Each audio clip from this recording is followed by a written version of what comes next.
पाहताय JB TV news. बातमीत सत्यता हीच आमची ओळख। गुरुद्वारचे प्रमुख बाबा धीरज सिंग यांच्यावर प्राणघातक हल्ला। धुळ्यात खळबळजनक घटना।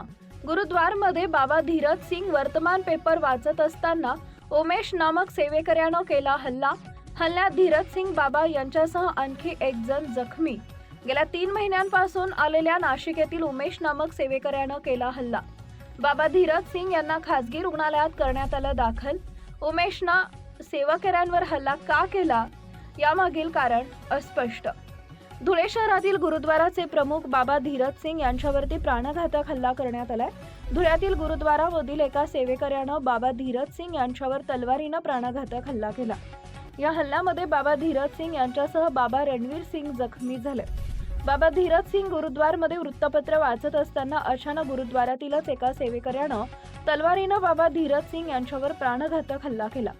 या हल्ल्यात बाबा धीरज सिंग हे गंभीर जखमी असून त्यांना धुळ्यातील एका खासगी रुग्णालयात उपचारासाठी दाखल करण्यात आलं आहे। या हल्ल्यात बाबा धीरज सिंग यांच्यासोबत बाबा रणवीर सिंग हे देखील जखमी झाले।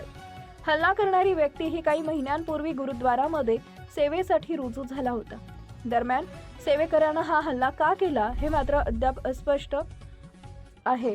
या घटनेनंतर लागलीच धुळे शहर पोलिसांनी हल्लेखोराला ताब्यात घेतलं असून पोलीस या घटनेचा अधिक तपास करत आहेत। प्रतिनिधी परीक्षित परदेशी, धुळे।